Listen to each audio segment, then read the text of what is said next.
Halo guys, kembali lagi di Riko Official. Jangan lupa like, komen, dan subscribe ya. Pak Karman, salah seorang penduduk desa ini, sedang berjalan tergesa-gesa. Wajahnya tampak cemas dan panik. Pandangannya terlihat tidak fokus, seolah-olah mengambang entah kemana. "Bapak, mau kemana buru-buru malam-malam begini?" sapa seorang pemuda yang sedang berdiri di teras rumahnya. Pak Karman terhenti dan menoleh. Ia melihat seorang pemuda yang berpenampilan rapi. Meski hanya memakai baju kaos dan celana jeans biasa, dia terlihat sangat tampan terkena cahaya bulan purnama. Rambut tertata rapi, kulit bersih meskipun tidak begitu putih, membuat dia berbeda dari kebanyakan pria di desa ini. Tubuhnya yang tinggi dan atletis membuat dia menjadi idola di desa ini. Tapi sayang, tak ada yang berani mengungkapkan perasaan mereka. Gadis-gadis itu hanya bisa menyimpan perasaan itu di hati mereka dan mengubur cinta itu dalam-dalam. "Oh Pak Kades, saya mau ke tempat Bu Dokter. Anak saya sakit. Mudah-mudahan Bu Dokter mau ke rumah saya untuk mengobatinya. Soalnya saya tidak bisa membawanya keluar," jawab Pak Karman dengan nada cemas. "Tempat Bu Dokter," batin kades muda tersebut. "Akan saya antar Pak, kan masih jauh." "Gak usah Pak, saya takut merepotkan." "Tidak apa-apa Pak, tidak merepotkan," katanya sambil mengeluarkan sepeda motornya. Dalam perjalanan mereka ngobrol cukup banyak.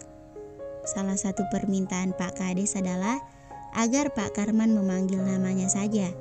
"Jangan manggil Pak Kades. Pak Karman, panggil saja saya Bayu. Jangan panggil Pak Kades segala." "Waduh Pak Kades, rasanya gak sopan jika saya cuma panggil nama saja." "Gak apa-apa Pak, pokoknya jangan sampai Bu Dokter tahu. Bu Dokter tahu aja dulu, nanti Bapak sebut nama saya aja ya." "Baik Pak Kades." Nak Bayu," jawab Pak Karman agak canggung. Tanpa terasa mereka sudah tiba di puskesmas ini. Sebenarnya ini hanya puskesmas pembantu.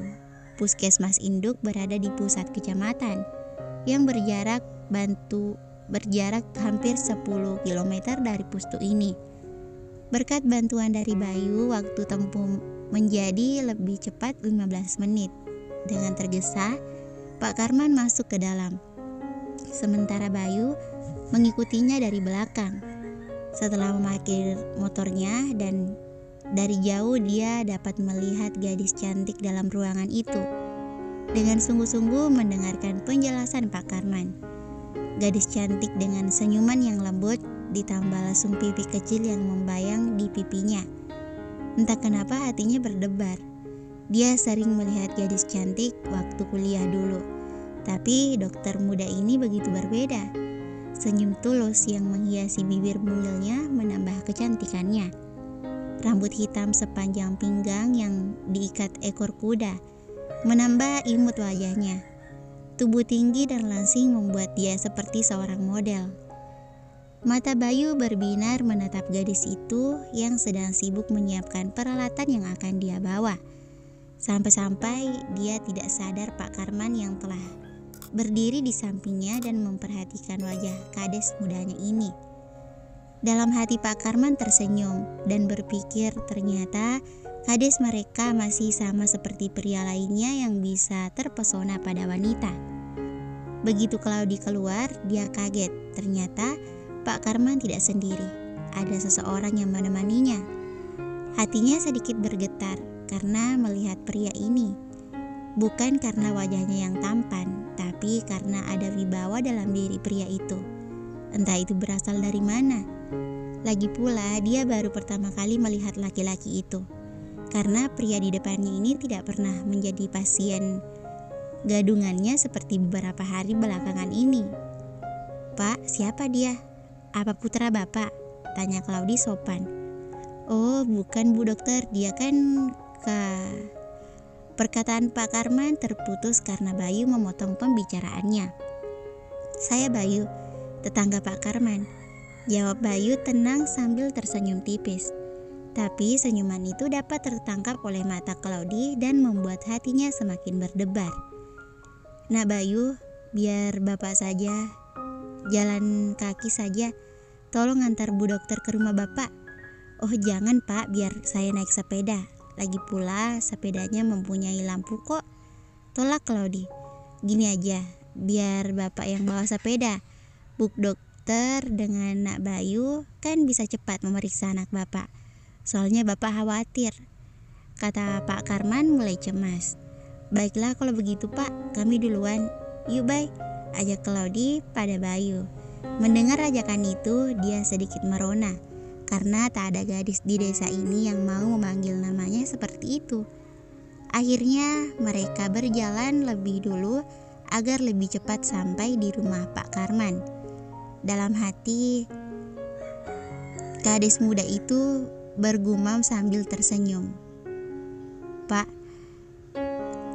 Karman pengertian juga. Dalam perjalanan, Bayu memikirkan bahan apa saja yang akan menjadi topik pembicaraannya. Otaknya buntu, padahal waktu kuliah dulu, dia selalu menemukan topik pembicaraan yang menyenangkan.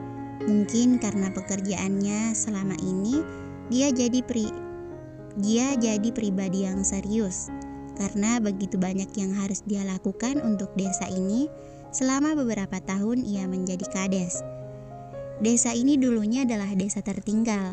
Penduduk desa pada umumnya hanya sampai tamat pendidikan dasar. Dialah penduduk yang pertama menduduki bangku kuliah, bahkan satu-satunya untuk saat ini.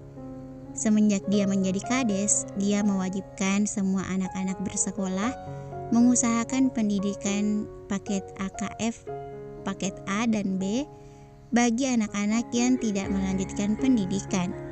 Belum lagi mengusahakan listrik masuk desa dan pembangunan jalan. Semua itu benar-benar menguras pikiran dan tenaganya, sehingga ia tidak punya pikiran untuk berkelakar seperti dulu. Tapi saat ini dia benar-benar menyesal kehilangan kemampuannya itu. Bu Dokter, berapa usiamu? Dari sekian banyak kata-kata yang harus diucapkan, dia malah menanyakan usia. Dia sampai lupa bahwa menanyakan usia pada seorang wanita kurang pantas. 22, kamu? Dokter itu balik bertanya. 26 tahun, jawabnya singkat. 26, aku manggil Mas Bayu aja ya. Dan panggil saja aku Claudi, kata Claudia sambil tersenyum. Sayangnya Bayu tak melihat senyuman itu karena ia berada di depan. Baik, jawab Bayu, benar-benar singkat, sehingga membuat Claudi merasa agak canggung. Akhirnya mereka sampai di rumah Pak Karman, rumah yang cukup megah untuk ukuran di desa ini. Ini rumah Pak Karman, tanya Claudi. Iya, dia tinggal di sini, tapi bukan rumahnya. Pak Karman menjaga villa ini, pemiliknya ada di Jakarta, jawab Bayu. Mereka memasuki gerbang rumah itu. Tempat tinggal Pak Karman ada di belakang, terpisah dari rumah induk. Di dalam kamar itu, dia melihat seorang gadis terbaring lemah. Tanpa menunggu komando, Claudi langsung memeriksa gadis itu. Setelah selesai, dia bertanya beberapa pertanyaan pada gadis itu. Kamu kelas berapa? Kelas 11 Bu Dokter, jawabnya agak lemah. Emang cita-citanya jadi apa? Pengen jadi bidan dan mengabdi di desa ini. Soalnya dokter dan bidan di sini sering pindah. Kalau penduduk asli kan gak akan pindah-pindah, jawabnya polos. Mendengar itu Bayu tersenyum. Bersyukur masih ada generasi muda yang menyayangi desa mereka. Kalau begitu, kamu boleh sering-sering main ke pustu, sekalian belajar. Tapi jangan lupa pelajaran di sekolah, oke? Beneran Bu Dokter, makasih banyak. Aku akan rajin belajar. Kalau liburan, aku ke sana. Aku kos di dekat sekolah, maklum. Bu, jauh. Katanya semangat. Gitu dong, cepat sembuh ya Tuti, kata Claudi. Kemudian mereka minta izin pulang karena hari sudah larut malam. Bayu menawarkan diri mengantar Claudie. "Sepedaku," kata Claudie, "bisa besok. Ini sudah terlalu malam untukmu bersepeda," jawab Bayu. Akhirnya Claudie diantar pulang. Dalam perjalanan pulang, Bayu merasa udara terlalu dingin. Akhirnya dia membelokkan sepeda motornya ke arah rumahnya. "Kita kemana?" tanya Claudie. "Udara terlalu dingin, aku akan mengambil jaket," katanya sambil mematikan motor. "Aku masuk," ajaknya lagi. "Aku di teras saja," jawabnya singkat. Mendengar ada suara wanita, ibunya Bayu bergegas keluar, penasaran. Selama ini putranya tidak pernah membawa seorang wanita ke rumah. Matanya berbinar menatap gadis itu. Melihat itu, Bayu langsung memperkenalkan Claudie daripada ibunya bertanya yang bukan-bukan. "Bu, ini dokter Claudie. Tadi dari rumah Pak Karman mengobati Tuti. Karena kemalaman kuantar pulang. Singgah sebentar buat ngambil jaket dingin," kata Bayu. "Oh," katanya ibu itu agak kecewa. Berharap putranya akan membawa calon menantunya, tapi ternyata bukan. Tapi wajahnya kembali cerah. "Gak apa-apa, ini awal yang baik," batinnya. Tak lama kemudian Bayu keluar membawa 2 buah jaket. "Pakailah, udara cukup dingin." Claudie menerimanya agak malu. Dengan enggan melihat ke arah ibu Bayu. "Iya, pakai saja nak, dingin," kata ibunya Bayu yang mengetahui bahwa Claudie agak malu. Dengan senyuman, Claudie menerima jaket itu sambil mengucapkan terima kasih. Kemudian mereka melanjutkan perjalanan. Sepeninggalan mereka, ibunya berdoa, mudah-mudahan ini awal yang baik bagi putranya. Bersambung, thank you for watching.